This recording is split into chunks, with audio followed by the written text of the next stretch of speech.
Hi guys, so today I'm going to be doing a book review video. I have 6 books this time, so let's just get right into it. So the first book is one of my favorite series of mystery books. It's the Cat Who series. It's about this man who lives in a small town that solves mysteries with his 2 cats.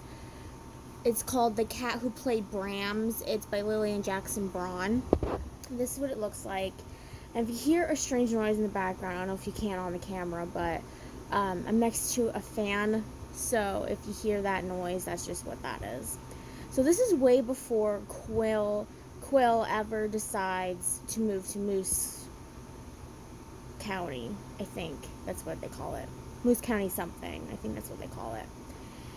And it's like a couple books into the series, and he decides to spend a few months at his aunt's cabin, and she's not really his aunt, it's just a friend of his mother's that he grew up with, and they were always friends, so he just called her an aunt. And strange things keep happening in the cabin where people are walking on his roof.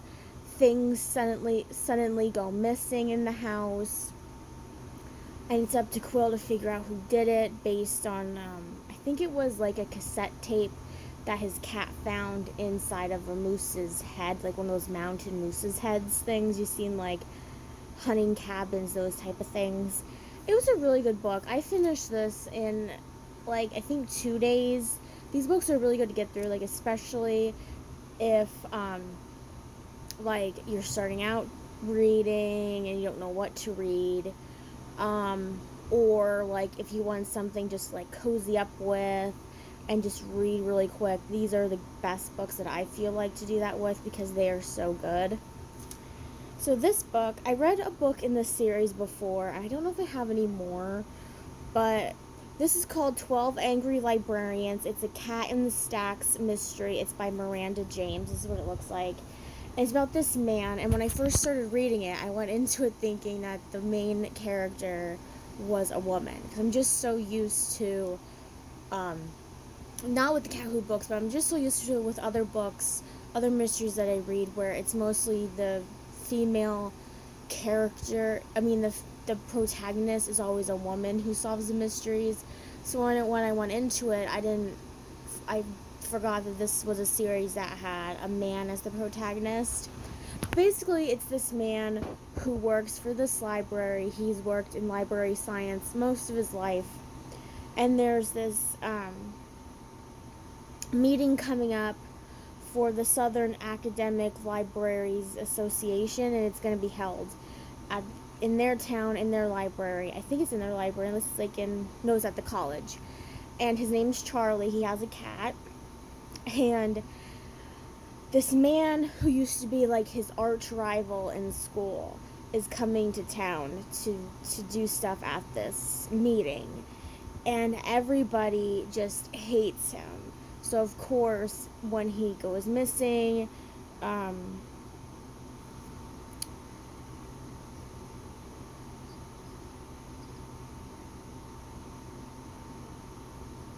when he goes missing, everybody starts to blame everyone because everybody's had a bad experience with this guy. And he's like the guy that you would think, like, he thinks he's the best just because he has all these jobs, all these great credits to him, all these different books that he wrote. It's one of those guys that you're just like, it's so annoying to you, basically, and to everybody else. So this book is called The 5th of March. It's a story of the Boston Massacre. It's a fictitious rendering of it.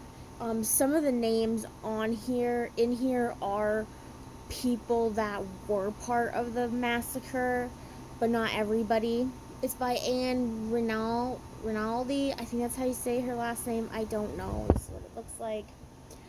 Basically, it's about this woman who's an indentured servant to John Adams and Abigail Adams. What was her name? Rachel. She's a 14-year-old girl. And it takes place a little bit before the Boston Massacre. So basically,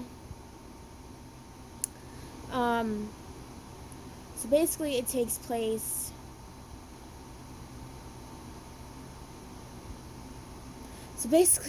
place in, sorry, there's stuff going on my phone, but anyway, and I don't know if you guys can see that or not, I don't know.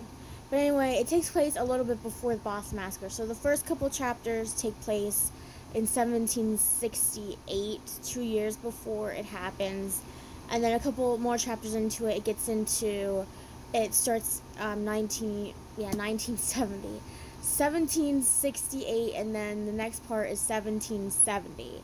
And to be honest, I feel like most of this book, it was 300 some pages. I feel like most of this book could have been like really like edited out, because some of the stuff, it was just like, did you really need to write about what happened in 1768? Nothing really happened. Like, they could have had one chapter about it, which was just like the British soldiers started coming in and they were starting to quarter in their houses and stuff. But other than that, I feel like some of this book could have been just like out, and there was sort of like a little love interest in the book, and at the end of the book, when you really didn't get like a conclusion to whether what happened to the guy and stuff like that, besides what happened to him before he left, you don't really get like a good conclusion from this book. She was supposed to move on to something different, and you'd think like she could have made an epilogue about it where like she said, oh, like this is how Rachel felt going to this new place. This is how the guy was doing all this stuff. But all in all, it was like an okay type of book. So this is a first in a new series. It's called Mayhem and Math. It's a sisterly mystery. It's by Olivia Matthews. This is what it looks like. So Olivia is, hold on, a sister at this church, and they're having this professor come to talk to the congregation about this feast day that they're having for this church. And this guy is her longtime friend, and he dies in his hotel room, and she tries to figure out who did it.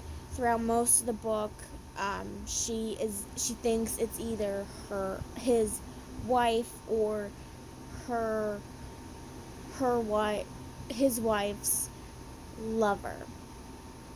And it was really shocking to see who really did it and why. But I really liked it. It was different because they explain to you in the book about the difference between what a nun is and what a sister is, which I just thought those two went hand in hand, but they don't.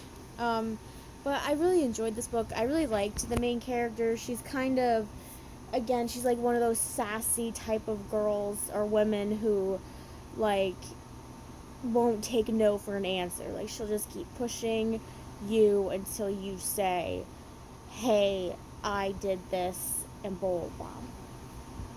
So this is a book that I've had for a while. I don't even know how many years I've had this book for.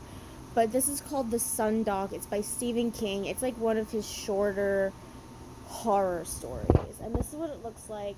And basically this takes place between, he said in the introduction, it takes place in between Dark Things and Needful Things or something like that. I forget what I know it wasn't called Dark Things, it was called Dark something and then Needful Things. But it's about this 15-year-old boy who gets a camera for his birthday. And the strangest thing about this camera is every time you take a picture of anything, it doesn't take that picture. It takes a picture of this dog at this picket fence. And every time that you take its picture, this dog moves closer and closer to the person who's taking the picture in this other world. So basically he takes it to this man who is in, I think, Needful Things, or that first book I just said, I don't remember. And basically he gets obsessed with this camera, and he wants to figure out what this is. He wants to figure out what this creature is. He wants to know how it got there, how to destroy it, stuff like that. And then at the end of the book, the dog gets released into the real world. I'm trying to figure out what that book was called, and I don't see it here. The Dark Half, that's what it's called. The Dark Half. And I really liked it. Some of the books that he's written, like, in the recent years, I don't know, they haven't been, like, terrifying enough for me. And this one was, because it was like, could you imagine that? Like, could you imagine, like, you're taking pictures and the same picture keeps popping up and this dog gets closer and closer to this other person in the other world that's taking this picture, and you just want to know what happens when it gets to that photographer in that other world, or if it even comes into our world. It was a good book, and it had a twist ending at the end, which I really liked, and I wish that there was another additive to it, unless it was in, like, another, like, sequel to it, unless it was, like, in a different part in another book that he wrote. So last but not least, this book was a strange book. It's called In the Devil's Garden. It's a sinful history of forbidden fruit. It's by Stewart Lee Allen, and I got this book a long time ago, and when I usually get books, I usually don't, when I get books that I don't, like, need for, like, my book list, like a series or anything, and I just find books that I want to read, I don't really read the back of books. I usually just look at the cover, and I'm like, oh, this looks like a good cover, the title seems cool, I'm gonna read it, or get it and then read it later. So this is what it looks like, and it's about this man who goes through the 7 deadly sins, and it basically goes through the 7 deadly sins of food. So they talk about gluttony, and then they say these are the foods that are associated with this deadly sin. And it was a good book. It was kind of like a food history book, like a biography about food, if that makes any sense. I don't know, but it was a really good book. I really recommend it. Now, there was times in this book where I had to put it down for a little bit, just because it was just too much information at one time for me to read. But other than that, that's all that it was. So I'll see you guys next time with another book review video. I hope you guys have a wonderful day. Bye.